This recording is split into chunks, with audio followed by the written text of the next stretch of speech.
Today's top story begins with a piece of paper, not a long treaty, not a final peace agreement, but a preliminary memorandum between the United States and Iran. And yet, within hours, that document was moving oil prices, shaping the G7 agenda in France, giving President Donald Trump a victory lap, and opening a new fight over whether Washington bought stability at the cost of leverage. As of Thursday, June 18, 2026, the U.S. and Iran have signed an interim framework intended to extend a ceasefire, reopen the Strait of Hormuz, and start a 60-day clock for final talks over Iran's nuclear program and broader economic relief. Axios reported that the agreement was signed remotely and had gone into effect, while Military Times reported that the 14-point memorandum leaves the hardest questions: the future of Iran's nuclear program, enforcement, and verification for the next phase. That is the key to understanding the day. The agreement does not solve the Iran problem. It changes the timing of the Iran problem.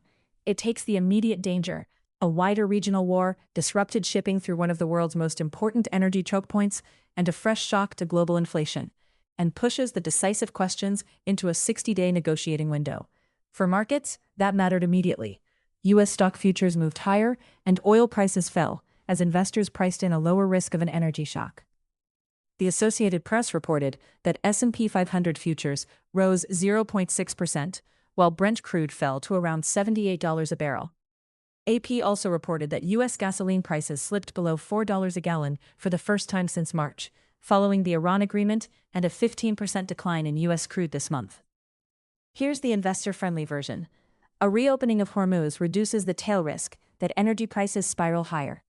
Lower oil can relieve pressure on consumers, airlines, manufacturers, and headline inflation. But that does not automatically make this a risk-on environment. The Federal Reserve remains a counterweight. The Fed left rates unchanged, but officials signaled that inflation is still a concern, and that another rate increase this year is possible. So the market is getting one form of relief, geopolitical relief, while still living with monetary restraint. Politically, the Iran deal is more complicated. Trump is selling it as proof that he restored calm and protected the economy.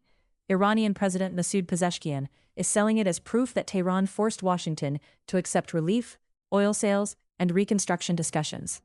Those claims can both be useful to their domestic audiences. They also reveal the central tension. Each side needs the same document to look like the other side blinked. Compared with the 2015 nuclear agreement, this appears far less final. The JCPOA was a detailed nuclear accord built around enrichment limits, inspections, and phased sanctions relief. This memorandum is a bridge. It stops the bleeding first and asks the hardest nuclear questions later. That does not make it meaningless. In diplomacy, buying time can be a real achievement.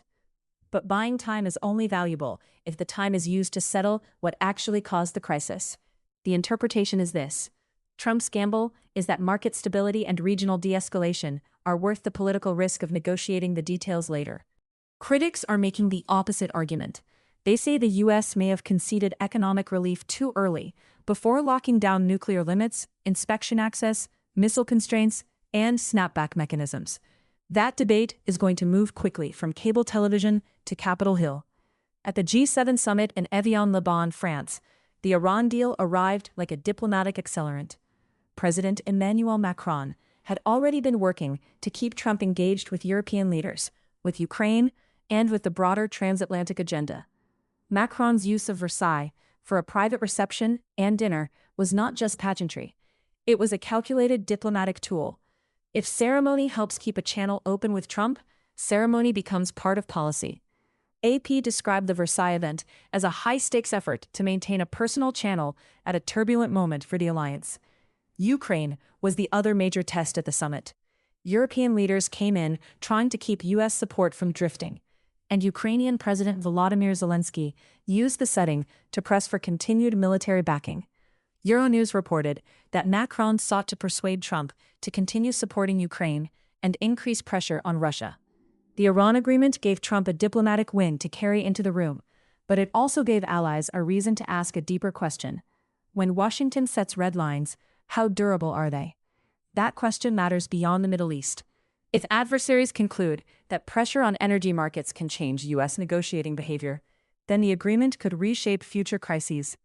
If allies conclude that the United States can still de-escalate without abandoning them, then the deal could stabilize more than oil. We do not know yet which interpretation will win. Implementation will decide. The day's second big theme was institutional pressure at home. The Iran memorandum landed inside a Republican Party already balancing Trump's foreign policy instincts, congressional oversight, election year calculations, and leadership discipline. Some Republicans are expected to demand the full text, clearer nuclear terms, and a say over sanctions relief. That is not a small procedural point. Sanctions are not just buttons a president pushes. Many are embedded in law, and durable relief often collides with Congress. Artificial intelligence also moved from policy seminar to security crisis. The Trump administration's restrictions on Anthropic's advanced models, reportedly including Fable 5 and Mythos 5, have unsettled allies and the technology industry. Axios reported that Commerce Secretary Howard Lutnick told Anthropic the models would be subject to export controls outside the United States and to foreign persons inside the country. Other reporting said Anthropic disabled access broadly in response. The factual issue is national security. Officials are worried that frontier AI models can be used for cyber operations, vulnerability discovery, or other strategic purposes. The legal and policy issue is much bigger. If the U.S. treats advanced AI like a controlled strategic asset, it may protect certain capabilities, but it may also fragment allied research, slow commercial deployment, and push competitors to build outside U.S.-led systems. The forward-looking question is whether Washington can build a trusted partner framework for AI, or whether export controls become a blunt instrument that separates American companies from global talent. Meanwhile, the World Cup reminded everyone that spectacle creates its own stress test. England opened its 2026 campaign with a 4-2 win over Croatia in Arlington, Texas. Harry Kane scored twice, Jude Bellingham put England ahead after halftime, and Marcus Rashford added another. AP reported that Kane's 2 goals tied England's World Cup goals record. But the story was not just the score. FIFA's new hydration break policy, 3-minute breaks in each half, is already dividing fans. FIFA has framed the rule as a player welfare measure for a summer tournament across North America.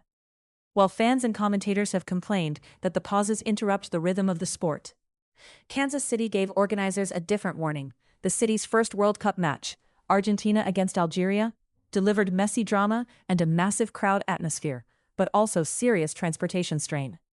Axios Kansas City reported traffic jams that some fans said lasted 2 hours. That is exactly the kind of operational issue that can become reputational if it repeats across host cities. The lesson here is simple. Mega events are judged twice. First by the magic on the field, and then by whether people can get in, get out, stay safe, and feel respected as customers. For host cities, the World Cup is not only a sports tournament, it is a live audit of transportation, policing, heat planning, emergency response, and civic competence. Weather was another major part of the day. Tropical Storm Arthur weakened into a low-pressure system along the upper Texas coast. But the danger did not disappear with the downgrade. AP reported that forecasters still expected life-threatening flooding and days of heavy rain across parts of the southeastern United States. Axios also reported that Arthur was the first-named storm of the 2026 Atlantic hurricane season, and was forecast to bring dangerous flash flooding across parts of Texas, Louisiana, Mississippi, Alabama, Georgia, and Florida. That distinction is important. A weaker storm can still be deadly if it parks over saturated ground, overwhelms drainage systems, or spins up tornado-warned storms inland. For households and businesses, the practical point is not the label, it is the hazard. Floodwater, road closures, power outages, and rapidly changing warnings. There were also several local and institutional stories that spoke to the broader mood of strain. In New York, an 18-year-old tourist died after being thrown from a horse-drawn carriage in Central Park when the horse bolted, according to police and AP reporting. That tragedy will likely intensify a long-running debate over carriage horses, tourism, labor, and animal welfare in the city. The Kennedy Center remained caught in a legal and political fight over Trump's name, board authority, and public programming. A federal judge has required officials to explain how they will keep the center open during a planned renovation period, after blocking efforts tied to a broader Trump takeover dispute. And in Chicago, the Obama Presidential Center is reaching its long-awaited opening moment in Jackson Park.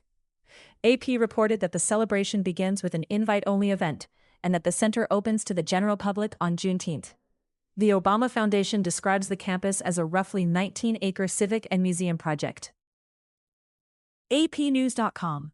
That contrast, Trump at Versailles and in the Kennedy Center fight, Obama opening a new civic campus in Chicago, captures something about the current political atmosphere. Institutions are not just backdrops anymore. They are contested symbols. Museums, art centers, summits, stadiums, and courts are all part of the political field. So what matters most in the next 24 to 48 hours? First, watch Hormuz. The Iran memorandum only becomes economically meaningful if shipping resumes safely and predictably. Delayed vessels, insurers, naval forces, and port operators all have to move in the same direction. Second, watch Congress. If Republican skepticism hardens, Trump may face pressure from inside his own party to release the text, define the nuclear concessions, and slow sanctions relief. Third, watch oil and inflation expectations. A short-term drop in crude is helpful. A durable reset depends on whether supply actually normalizes and whether the ceasefire holds. Fourth, watch Iran's nuclear language. Dilution of highly enriched uranium sounds significant, but the real test is verification. Who inspects? How often? What happens if Iran blocks access? What triggers penalties? Fifth, watch Allied reaction. European leaders may welcome de-escalation, but they will look closely at whether the U.S. traded away leverage in a way that affects Ukraine, Russia, China, and future crisis bargaining. And finally, watch execution at home. Storm response in the Southeast, World Cup crowd management, the Kennedy Center court deadline, and AI export control fallout. These are very different stories, but they share one theme. Announcements are easy. Implementation is where credibility is made or lost. The bottom line, June 18, 2026, is a day when one diplomatic document reset the global conversation. From oil markets to the G7 table, but did not settle the underlying risks. The Iran deal may become a genuine opening. It may become a pause before the next confrontation. For investors, policymakers, and citizens, the smart posture is neither celebration nor panic. It is close attention to the details. This is for informational purposes only. It is not financial, legal, medical, or safety advice. For investment decisions, consult a qualified professional. For weather emergencies, follow official local alerts and public safety instructions.